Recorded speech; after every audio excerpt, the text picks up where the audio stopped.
নমস্কার। পরম পুরুষ যুগপতা ঠাকুর রামকৃষ্ণ পরমহংসদেব সারদা মাতা চরণ বন্দন করে মা শীতলা, বাবা চক্রেশ্বর, চরাচণ্ডী ও মা তারাকে প্রণাম জানিয়ে বাংলা রঙ্গমঞ্চের প্রবাদ পুরুষ গিরিশচন্দ্র ঘোষের আশীর্বাদ মাথায় নিয়ে মেলা কমিটির সদস্য বৃন্দ ও গ্রামবাসী বৃন্দকে অভিনন্দন জানিয়ে শুরু হচ্ছে আজকের এই যাত্রাপালা। নমস্কার নমস্কার উপস্থিত দর্শক মন্ডলী, আমার মায়ের বোনেরা, আপনারা প্রতি বছরের মতো এবছর আমরা শুরু করেছি এই মিলন মেলার মাঠে মহামিলনের উৎসব। যার একদিক থেকে আসবে দুর্গা মায়ের ভাসান, আর একদিক থেকে আসবে মহরমদের মুসলমানদের তাজিয়া, আর সেই সঙ্গে আস্তে আস্তে ধীরে ধীরে হয়ে উঠবে এই মহামিলনের উৎসব শুরু। বলো দুর্গা মাই কি জয়, বলো দুর্গা মাই কি জয়, বলো দুর্গা মাই কি জয়। হায় হোসেন, হায় হোসেন, হায় হোসেন, হায় হোসেন। ওই তো চলে আসছে ওরা এক এক করে। একদিক থেকে আসছে হিন্দু ভাইদের ভাসান, আর একদিক থেকে আসছে মুসলমান ভাইদের মহরমের তাজিয়া। অপেক্ষা আর বেশিক্ষণ করতে হবে না আপনাদের, আর একটু ধৈর্য ধরে বসুন, একটু পরে শুরু হবে এই মহামিলনের উৎসব।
প্রতি বছর আমি এই তীর্থ দর্শনে পুণ্য অর্জন করতে আসি। আমি গাঁয়ের ছেলে, আমি নিতা। আমার কাছে এই মিলন মেলা মায়ের সমান। কিন্তু সে মুখে মায়ের মুখে হাসি নেই গো, হাসি নেই। সে তো বুঝলাম, কিন্তু আপনাকে তো এখানে আগে কখনো দেখিনি। আপনি সেটাই তো খুঁজে বেড়াই গো পথে প্রান্তে, দিন রাত শুধু ভাবি আমার মধ্যে লুকিয়ে থাকা আমিটা কে। কি বলছেন? তা তো জানি না গো, তা তো জানি না। মাঝে মধ্যে মনে হয় এই দৈন্য দশা ভাঙা তো একটা জীবন গাড়ি গো, জীবন গাড়ি। আপনি দেখতে পাচ্ছ না তালি মারা হোক, সামনের কান ভাঙা, দৌড়ানো পড়ে, কালি ঝুলি মাথা পড়বো, আশ্চর্যকর প্রাণ উপর, ভর্তির পর ভর্তি। শোনার সময় নেই গো, শোনার সময় নেই। ঝড় আসছে ভয়ঙ্কর।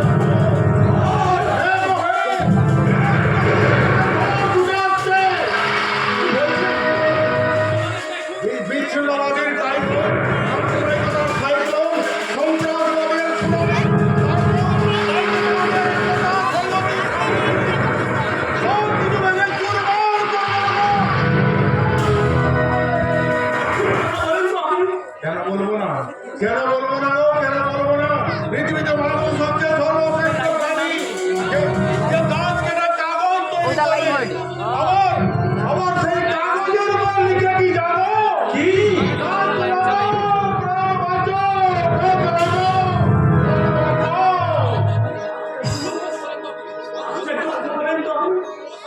কথাগুলো লিখে রাখো তোমরা। নাটকের রং বদলায় কিন্তু হিংসের রং বদলায় না। তাই তো সে অদ্ভুত আধার বেরিয়ে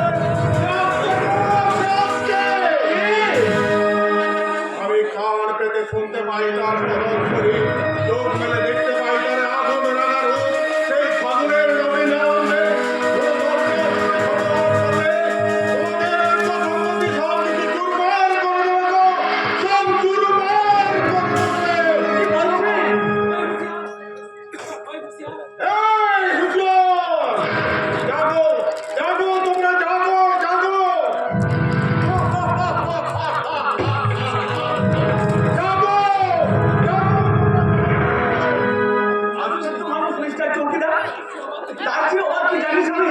অনেক গল্প সেটা আমার খুব চেনা চেনা লাগছে।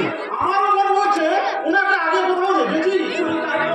শুধু তাই নয়, মিস্টার চৌকিদারের কথার মধ্যে যেন একটা অসৎ সংকেত লুকিয়ে আছে। কিন্তু সেই অসম্ভবকে আমাদের বিক্রি করে দেওয়ার দায়িত্বকে নিতে হবে মোট। আমরা পারবো। এটা পশ্চিম বাংলা, এখানে মনের সিনেমাকে করবো। আর এখানে দেবী মদনের সুর বাজায় বিসমিল্লাহ। একটি আকাশ আলোয় ভরা, হাত রেখেছি হাতে, আজান এবং সংবাদধ্বনি বাজুক না একসাথে।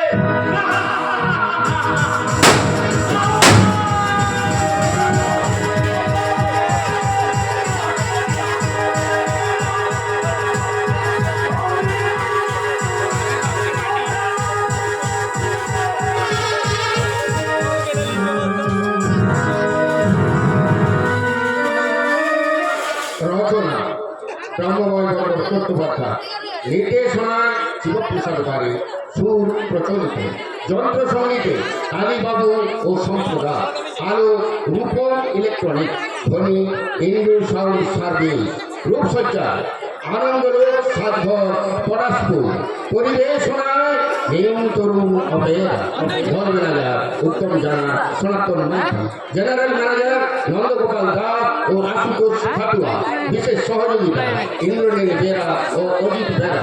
শুরু হচ্ছে বিষ্ণুপদ বেরা ও আশিস আইচ প্রতিষ্ঠিত নিউ তরুণ অপেরা পরিবেশিত এক রহস্য ঘন সামাজিক যাত্রাপালা। আগুন রাঙা আগুন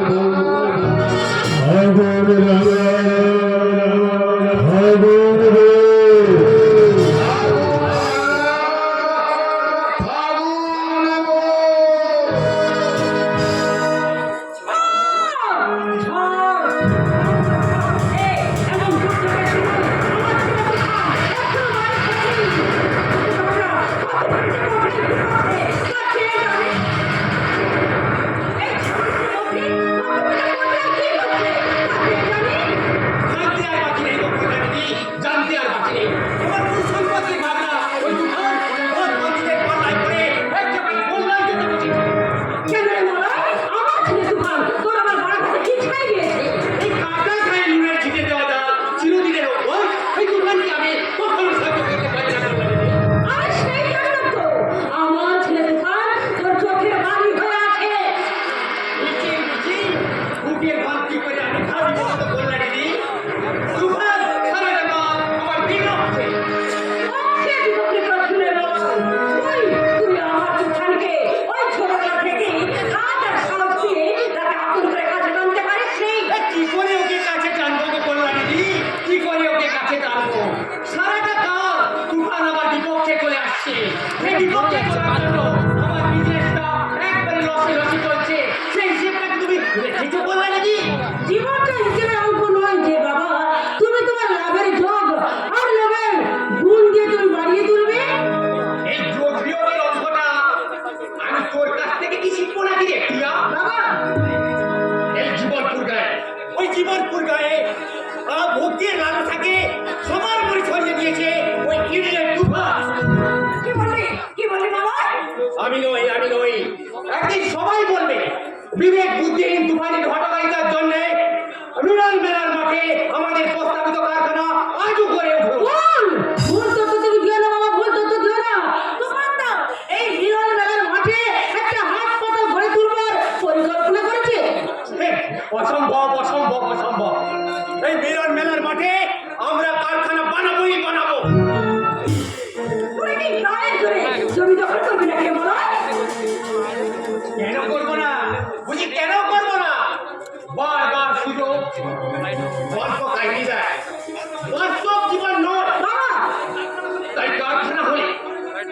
ঘরে ঘরে চাকরি মিলবে, এই জীবনপুর গায়ের চেহারাটা একবার বদলে যাবে। তারপরেও কেউ বাধা দিতে এলে কি করবে? কি করবে তোমরা? কি করব সেটা আমার মনেই আছে। আমার আর তোরা শুধু শুনে রাখ, তুফানকে জানিয়ে দিস এই জমির ব্যাপারে কেউ বাধা দিতে আছে, তাহলে আমরা কিন্তু রক্ত গঙ্গা বইয়ে দেব, রক্ত গঙ্গা। রক্তগঙ্গা? ওরে প্রিয়া, জমির বিবাদ নিয়ে সত্যি যদি আমার কখনের কোনো ক্ষতি হয়ে যায়, তোমার বেশি আমার কথা তুমি ধরো না তো। তাছাড়া তুফানদা হচ্ছে ভগবান, এই জীবনপুর গায়ের ভগবান। সেই তুফানদার কোনো ক্ষতি কেউ করতে পারবে না, কেউ না। তাই জন্য হয় রে প্রিয়া, তাই জন্য হয় তোমরা মুখে ফুলটা করো, কিন্তু সেই হতকাঠিটা কোথায় গেছে? রাগ হচ্ছে, ধৈর্য বাড়ছে, সেই হতকাঠি বাড়ি ফেরার কথা। তুমি এত কষ্ট পেও না, তুমি একদম কষ্ট পেও না। তুমি কেন ভুলে যাচ্ছ পিসি?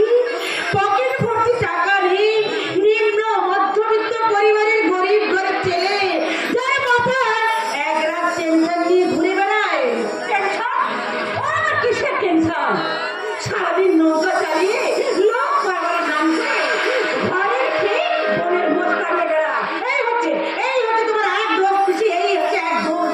তুমি তো ভালো করে জানো তুফানদা তাবুকের আঘাত সহ্য করতে পারে, কিন্তু কথার আঘাত সে কিছুতেই সহ্য করতে পারে না। সেই জন্যই তো আমি ওর যন্ত্রণার কথা বলতে পারছি না রে। তুমি বুঝে না, ছেলের জন্য মায়ের মন কত কষ্ট পায়। তুমি কষ্ট পেও না পিসি, আমার মন বলছে তুফানদা হয়তো কোনো বিপদে পড়ে আছে, হয়তো দুর্যোগের মতো কোথায় আটকে পড়ে গেছে। তুমি দেখে নাও, এই দুর্যোগ কেটে গেলে তুফানদা ঠিক তোমার কাছে ফিরে আসবে। কিন্তু মন তো সেটা বলছে না রে প্রিয়া। ইচ্ছে করছে এই দুর্যোগের মধ্যে আমি জনজানে সবাইকে ডেকে বলি, এই যে আপনারা আমার তুফানকে দেখেছে, বলুন না আমার তুফানের দুর্গতা।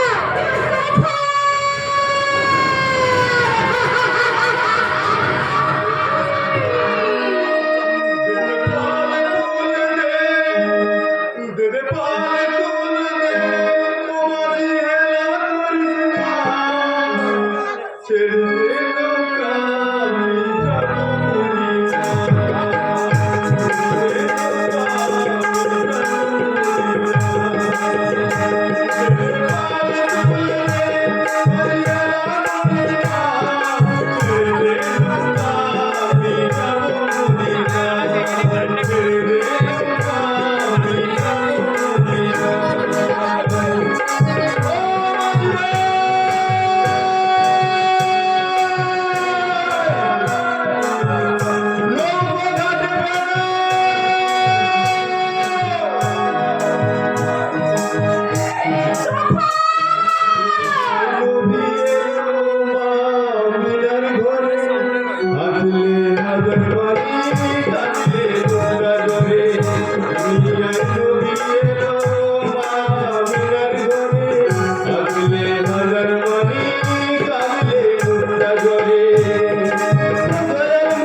তোমার মুখের দুধ খেয়ে তো এমন শক্তি আর সাহস তৈরি হয়েছে যে আমি তাই পরিশ্রমে ফুটবল খেলি বিধ্বংসী সুনামিকে করি উপকার।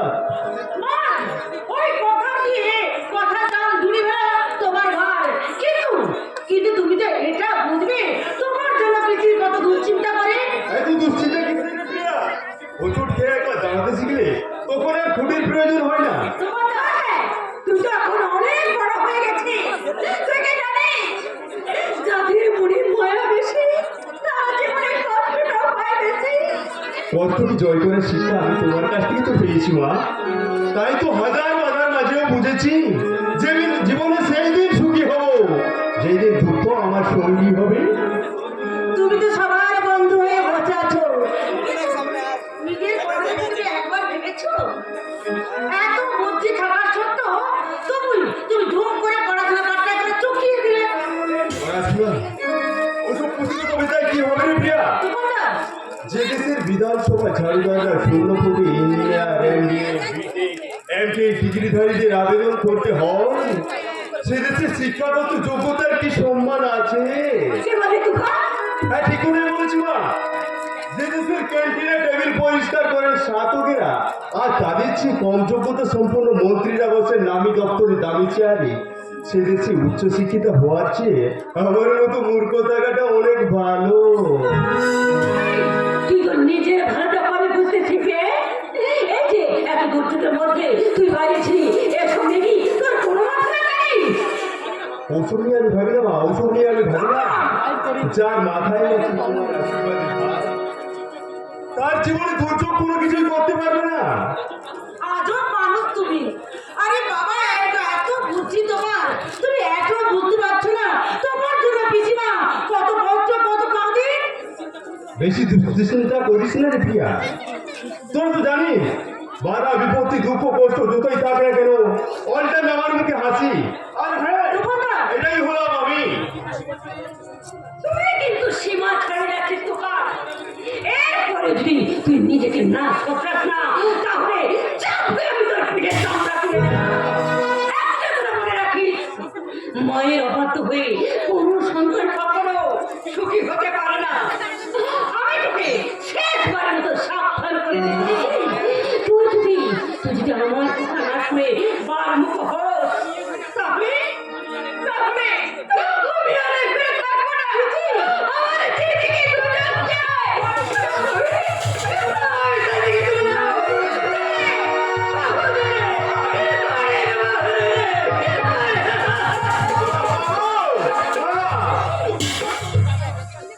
অদ্ভুত তোমার কাজকর্ম। দিদিকে কতদিন কাঁদিয়ে কি সুখ তুমি পাও বলতো? সুখ নামক জিনিসটা আমার ভাগে খুব একটা সাপোর্ট করে না রে প্রিয়া। বিজ্ঞান এতটা এগিয়েছে যে হার্ট কিডনি লিভার হার্ট পর্যন্ত প্রতিস্থাপন করা যায়, কিন্তু এই কোপালটার আর কোনো কিছু করা যায় না। তুমি সেই আগের মতো আগে এমন কি সুন্দর মজার করে বলতে পারলে নিজেকে প্রজা থেকে বেশ রাজা রাজা মনে হয়। তোমার মনে আছে যে ছোট্টবেলার দিনগুলোর কথা? আমরা কি সুন্দর দুজনে দিন কাটাতাম। ছোটবেলার সেসব গল্প অল্প অল্প মনে আছে। এই তোমার মনে পড়ে আমি একটা পুতুলকে কোণে সাজাতাম। আর একটা পুতুলকে সাজাতে স্থির বর, সেই বর পুতুলটাকে ছড়ে দিয়ে বলতাম ও কেন হবে তোর বর। আমি তাকে ভাও ভাও করে নাচতে নাচতে বলতাম, ওই বর পুতুলটাকে তুমি। তা কি তুমি একটি বরের জন্য বুঝতে পারোনি? বড় হয়ে সব বুঝতে পারিনি, কত বোকা ছিলাম আমরা, সেসব কথা ভাবলে এখন আবার একটু বাঁচতে পারে। এত ভাবনা বলছি, এত ভাবনা। এবার থেকে তুমি একটু সিরিয়াস হতে শেখো। বিন্দাস, আমি সবসময় বিন্দাস থাকতেই ভালোবাসি। আর সবার কাছে সবসময় বলে বেড়াই তুই সত্যিকারের জিনিয়াস। সত্যি? মা কালী দিব্যি প্রিয়া নামের মেয়েরা এত জিনিয়াসি, সকালবেলায় গ্লাসের পর টুথপেস্টের ফেনাগুলো জমিয়ে রেখে দেয়, সেগুলো দিয়ে স্নানের সময় আবার শ্যাম্পু করবে বলে।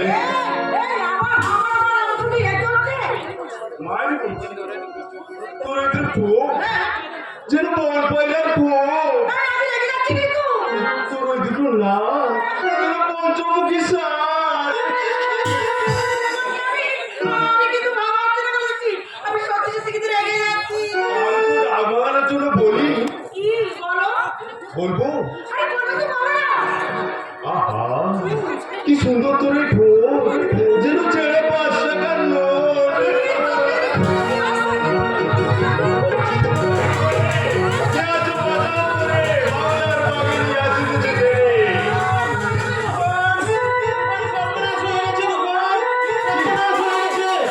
কি হচ্ছে, কি হচ্ছে? আমি যখন অসুস্থ আসবাবটাকে শহরের হাসপাতালে ভর্তির জন্য ব্যস্ত ছিলি না, সেই সময় এত দুষ্কৃতী আমাদের বিনামূল্যে বোমা বিস্ফোরণ ঘটিয়েছে।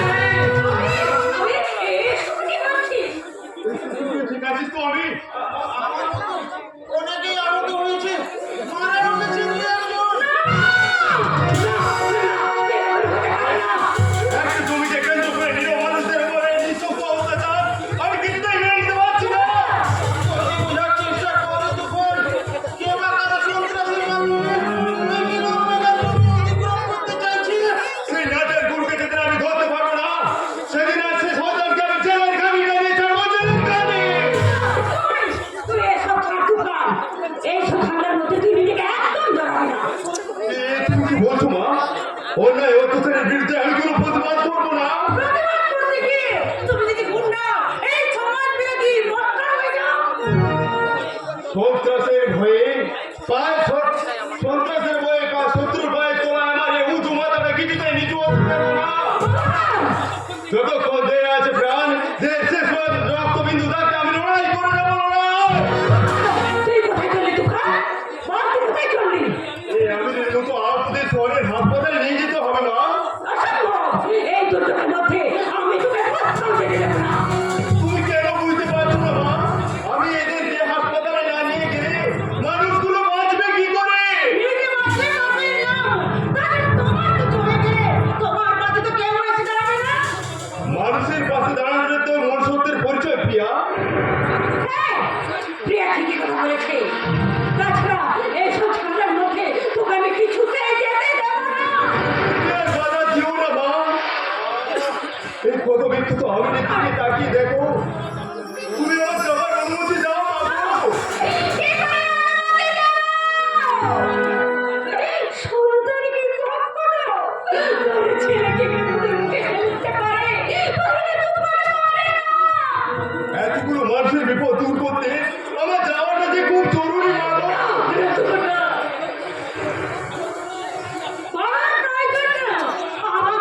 আমাকে তোমাকে আটকানো আমাদের দরকার। তাই তোমাকে কিছু দেয় না।